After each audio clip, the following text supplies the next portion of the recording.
The lieutenant's radio crackled with desperation. "We're dying down here!" Then the first enemy fighter's head exploded at 890 meters.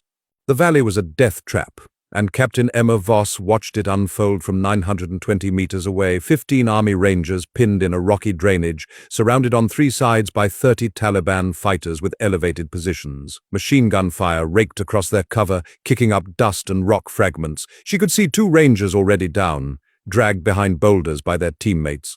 The rest were returning fire, but they were outgunned, outpositioned, and running out of time.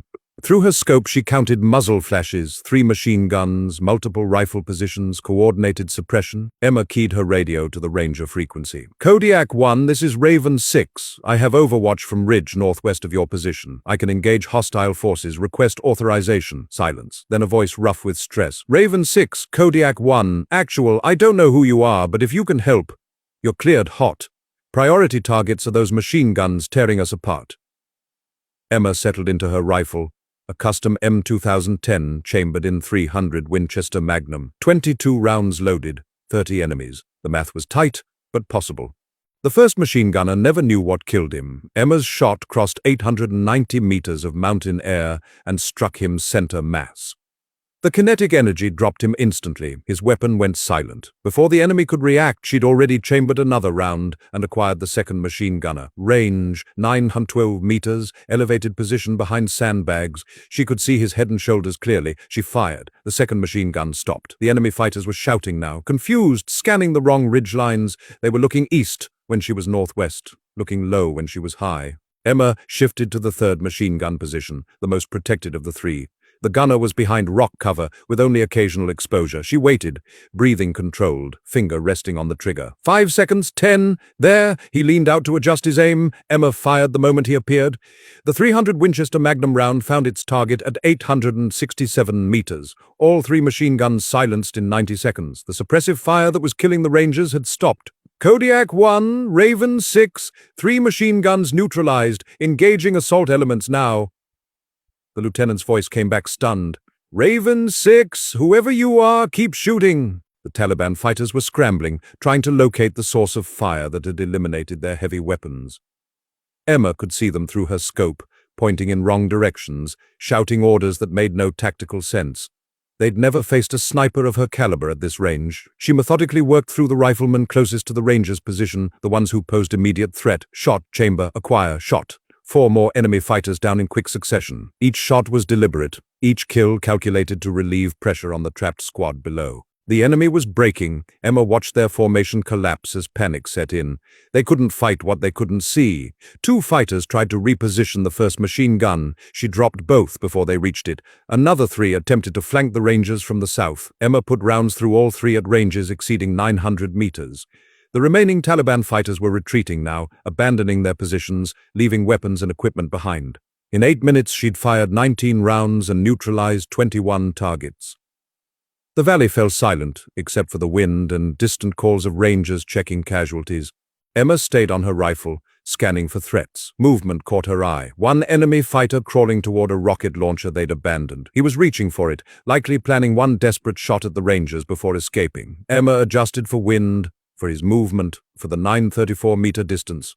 She exhaled slowly and pressed the trigger. Her 20th round ended the threat permanently. "Kodiak 1, Raven 6, all hostile elements neutralized or retreating. Your valley is clear. Recommend immediate Kazivac for your wounded." The lieutenant's response came after a long pause. "Raven 6, I need to know who I'm thanking." Emma collapsed her bipod and began breaking down her position, policing her brass. "Kodiak 1. Forward observer attached to 2nd Battalion, 75th Ranger Regiment, Captain Emma Voss. I was surveying this sector when I heard your contact report." Another pause. "Ma'am, you just saved 15 lives with some of the finest shooting I've ever seen. My wounded need immediate extraction, but when we're back at base, I'm buying you whatever you want to drink." Emma allowed herself a small smile as she packed her rifle. "Just doing my job, Lieutenant. Get your men home safe." 3 hours later, Emma walked into forward operating base Ramrod, carrying her rifle case and gear. She was covered in dust, exhausted, and wanted nothing more than water and her bunk. The base was buzzing with activity. Helicopters were landing at the medical facility. She could see Rangers unloading, some on stretchers, others walking wounded. They'd all made it back alive. As she headed toward the intelligence section to file her after-action report, she noticed groups of soldiers watching her pass. Word traveled fast on small bases. She suspected the story was already spreading. Major Brad Corrigan intercepted her before she reached the intel section. He was tall, broad-shouldered, with the kind of square jaw that belonged on recruiting posters. "Captain Voss." His tone was flat, professional, but his eyes carried something else. Irritation. "I need to see you in my office now."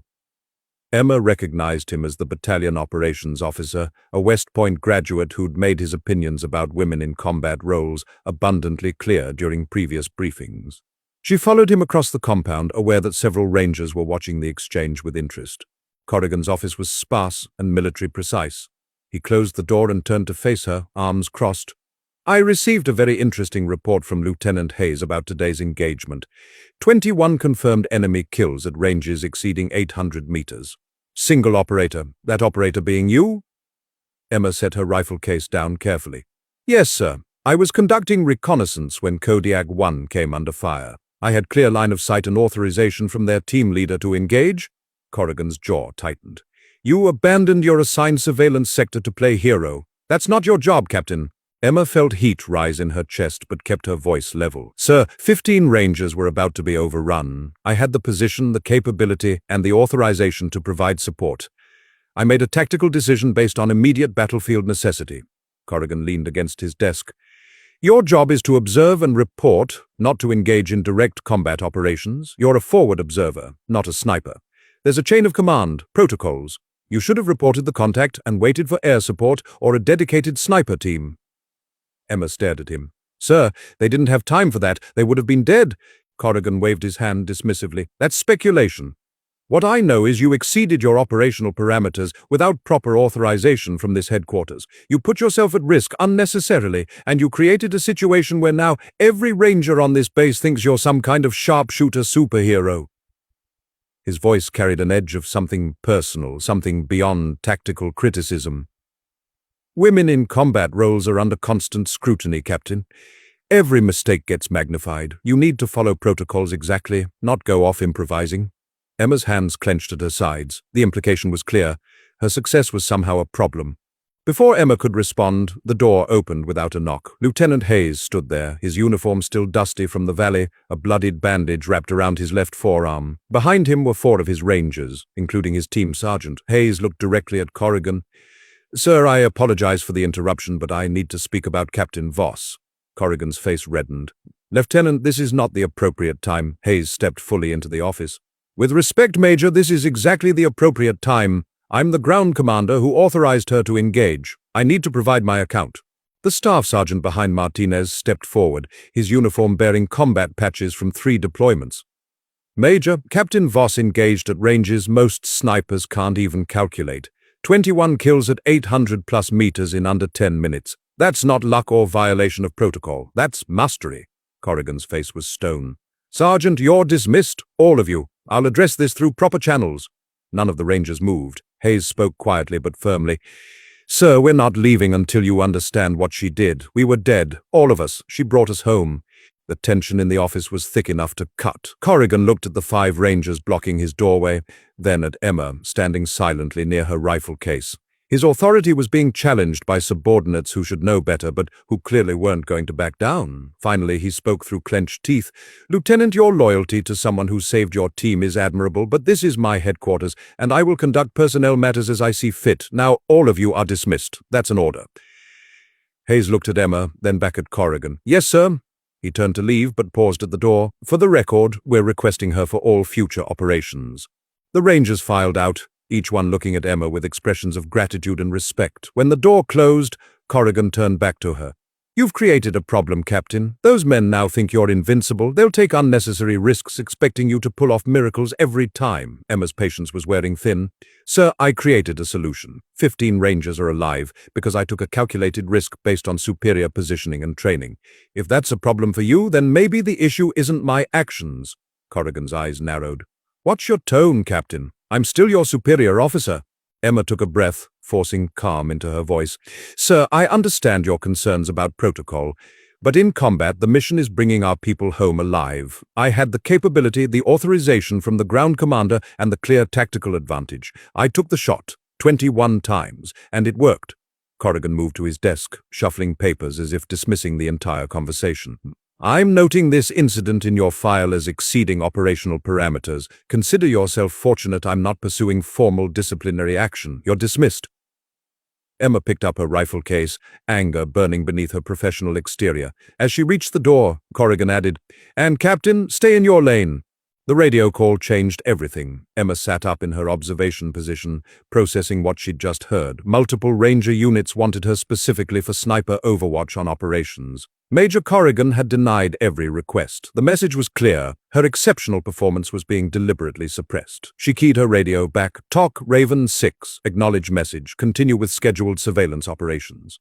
But inside, anger burned hotter than the Afghan sun. She'd saved 15 lives with some of the finest long-range shooting anyone had witnessed, and now she was being sidelined because her success made someone uncomfortable. 2 days later, Emma was summoned to the base command center. She expected another confrontation with Corrigan, but instead found herself facing Colonel Richard Marsh, the battalion commander. He was in his early 50s, lean and weathered, with eyes that had seen decades of combat. "Captain Voss, sit." His tone was neutral, impossible to read. Emma sat, her spine straight, hands folded in her lap. Marsh studied a file on his desk for a long moment before looking up. "I've been reviewing the after-action reports from the engagement in the Tangi Valley. Interesting reading." Marsh leaned back in his chair. 21 confirmed enemy kills, ranges from 867 to 934 meters. Perfect shot placement. You neutralized a force twice the size of our Ranger element, and did it so efficiently they retreated in panic. He paused. "I've also received 7 formal requests from Ranger team leaders asking for you specifically on their operations, and I've noticed that Major Corrigan has denied all 7. Emma kept her expression neutral. "Yes, sir, I'm aware." The colonel's eyes narrowed slightly. "Major Corrigan believes you exceeded your operational authority. What's your assessment, Captain?" Emma chose her words carefully. "Sir, I was conducting assigned reconnaissance when I monitored an emergency contact report. Lieutenant Hayes and his team were in immediate danger of being overrun. I had direct line of sight, superior positioning, and the capability to provide effective fire support. The ground commander authorized me to engage. I made a tactical decision based on the situation in front of me. 15 Rangers went home alive because of that decision." Colonel Marsh nodded slowly. "That's exactly what a good officer does. You saw the problem, you had the solution, and you executed without hesitation. That's leadership." The colonel stood and walked to a map of the operational area mounted on the wall. "Captain, I'm going to be direct with you. Major Corrigan is a competent staff officer, but he has blind spots. He believes women in combat roles should be limited to support positions, regardless of capability. He sees your success as a threat to that worldview." Emma remained silent, unsure where this was heading. Marsh turned to face her. "I don't share his views. I care about one thing, mission success and bringing my soldiers home. You've proven you can deliver both. I'm overriding his denials. You're approved for sniper support on Ranger operations."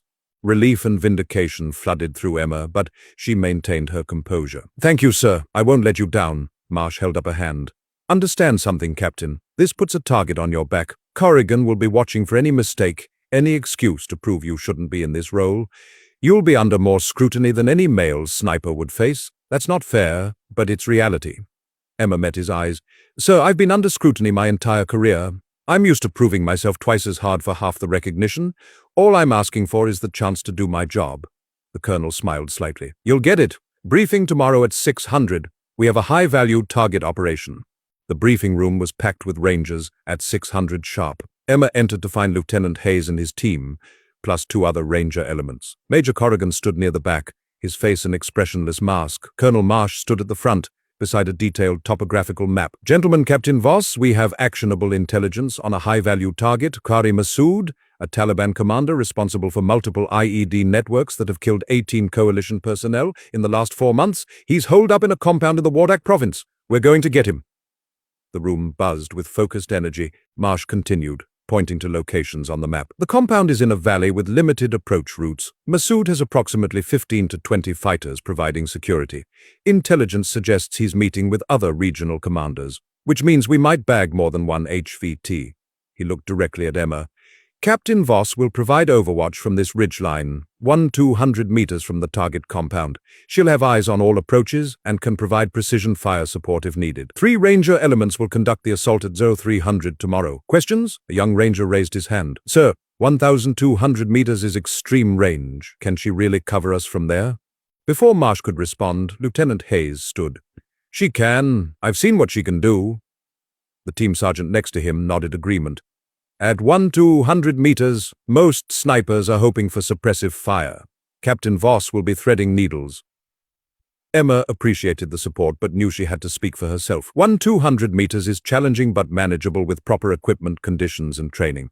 I've made confirmed kills at 1,150 meters. I'll be using M118LR ammunition, which is effective to 1,300 meters in my rifle. Wind conditions and atmospheric pressure will be factors, but I'll have time to calculate and adjust. The young Ranger looked satisfied. Corrigan's expression remained skeptical. After the briefing, Emma spent the afternoon preparing her equipment with meticulous care. She cleaned her rifle for the 3rd time, inspected every round of ammunition, checked her rangefinder and ballistic calculator. Her spotter for this mission was Staff Sergeant Tyler Chen, a soft-spoken Californian with 3 deployments and a reputation for excellence. I've worked with a lot of snipers, ma'am, Chen said as they prepped gear. Never heard anyone talk about you before the Tangji Valley. Now everyone's talking. Lot of pressure. Emma smiled grimly. Pressure is just another variable to account for, like wind or humidity. You calculate for it and execute. That night, Emma couldn't sleep. She lay in her bunk, reviewing calculations, visualizing shots, planning for contingencies. At 200 meters elevation, with expected temperatures around 50 degrees at 0300, she'd need to account for air density, Coriolis effect, wind deflection. She ran the numbers again in her head.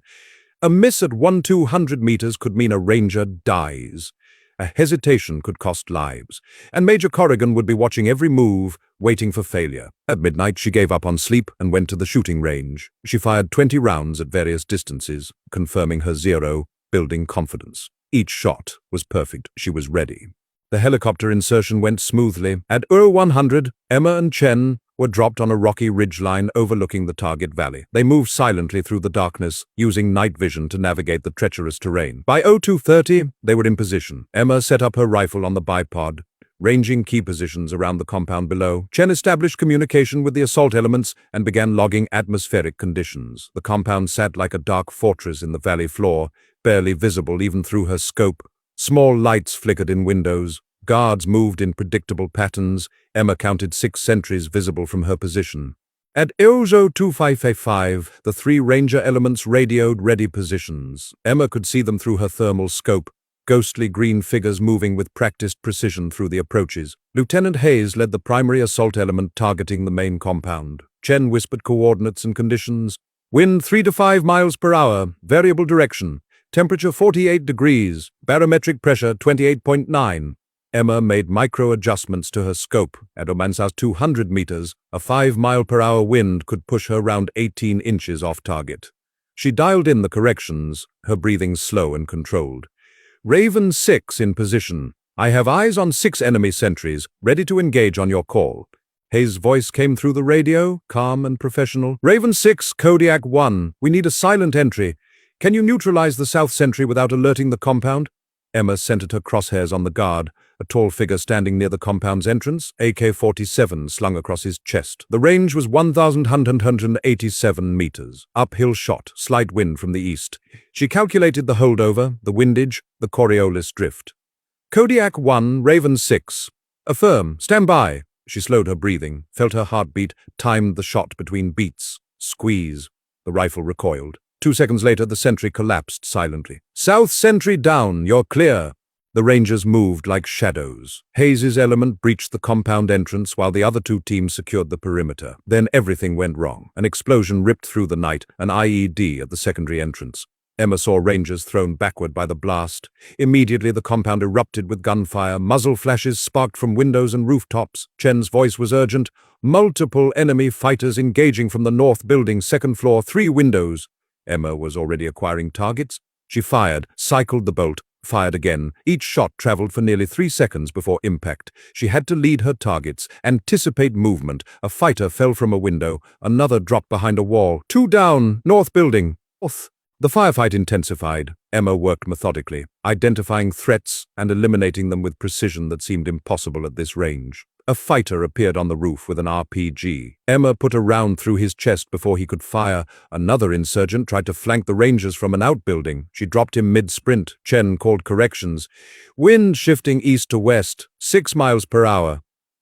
Emma adjusted without thinking, muscle memory and training taking over. Below, Hayes's voice cut through the chaos. Raven 6, we have wounded. Need immediate suppression on the main building, 2nd floor, west side. They have a PKM machine gun pinning us down.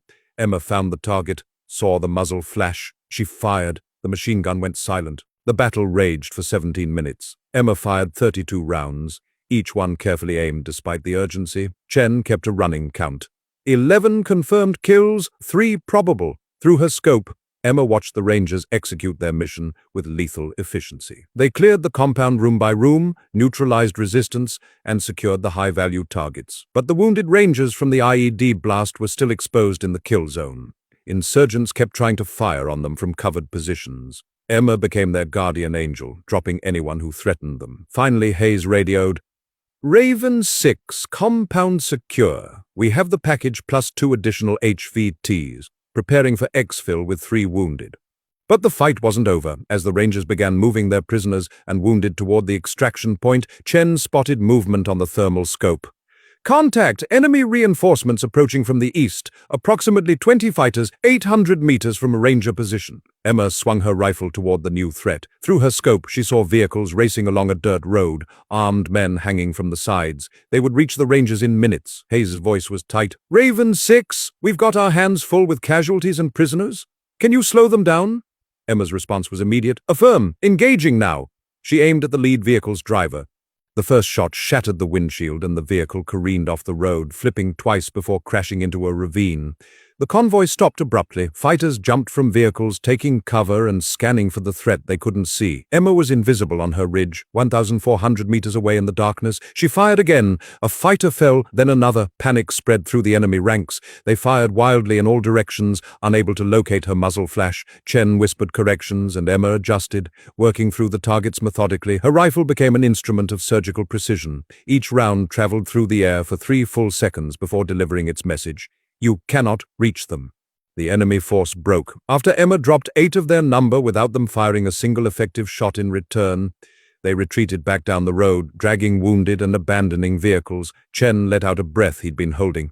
They're running. Enemy force withdrawing. Below, the Rangers reached their extraction point.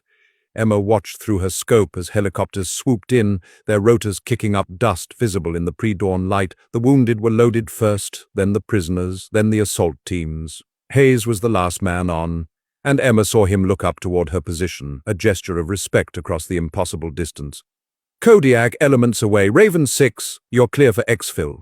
Emma and Chen broke down their position quickly, packing gear with practiced efficiency. Their extraction helicopter arrived 50 minutes later. As they lifted off, Emma looked down at the battlefield. The compound was scarred with bullet holes, the road littered with abandoned enemy vehicles. She'd fired 39 rounds total and achieved 19 confirmed kills at ranges most snipers would consider impossible, but as the helicopter turned toward base, all she felt was exhaustion. Chen looked at her with something like awe.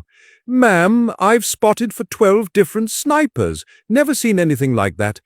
You just saved that entire operation. Emma closed her eyes, the adrenaline finally draining.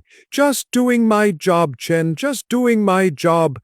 Back at base, Emma walked into a storm. Colonel Marsh met her at the helipad with a broad smile and a handshake that said everything.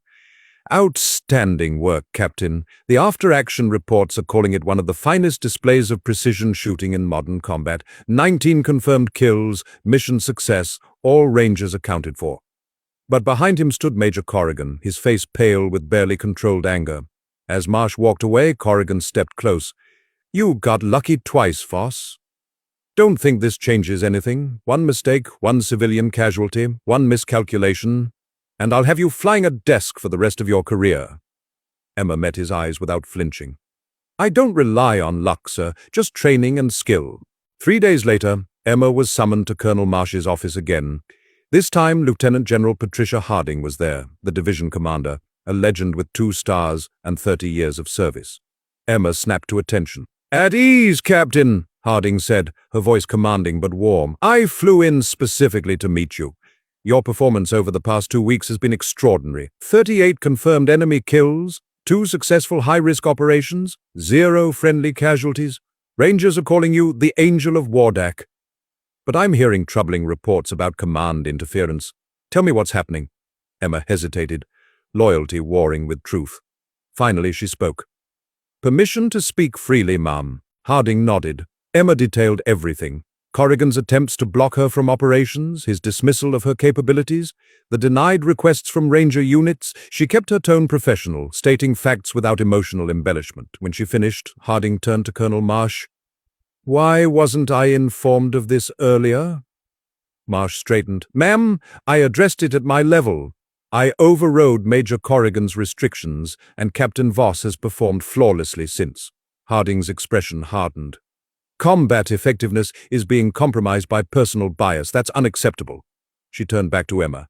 Captain Voss, you've proven yourself beyond any reasonable doubt. You're exactly the kind of officer this army needs. I'm personally recommending you for the Bronze Star, with valor. The next morning, Major Corrigan appeared at Emma's quarters. He stood in the doorway, his posture stiff, his face conflicted. For a long moment he said nothing, then quietly, Captain Voss, I owe you an apology. Emma stood, surprised. Corrigan continued, the words clearly difficult. I was wrong about you, wrong about your capabilities, wrong about women in combat roles.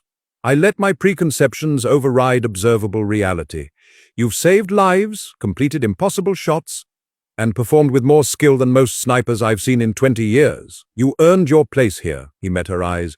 I'm sorry for the obstacles I put in your way. You deserved better. Emma felt years of frustration ease slightly. Thank you, sir. That means more than you know. 6 months later, Emma stood on the tarmac at Fort Benning, the same place her journey began. But everything had changed. Colonel Marsh pinned the Bronze Star on her uniform as her parents watched, tears streaming down her mother's face. Lieutenant Hayes and his entire Ranger team stood in formation, rendering honors. Even Major Corrigan attended, his expression respectful. Emma thought about all the barriers she'd faced, the doubt, the resistance, the constant pressure to prove herself. But she'd done more than prove herself. She'd excelled beyond measure. As the ceremony concluded and soldiers lined up to congratulate her, Emma realized the fight wasn't just about her anymore. She'd opened a door for others, shown what was possible. The Angel of Wardak had become something more, proof that excellence transcends prejudice, and that honor is earned through courage, skill, and the willingness to stand firm when others doubt. She'd found her place, and she'd defend it for those who would follow. ওই বিশাল বিশাল হাট তুই থাকলে জমজমাট তোর লাথি গুতাও খায় যত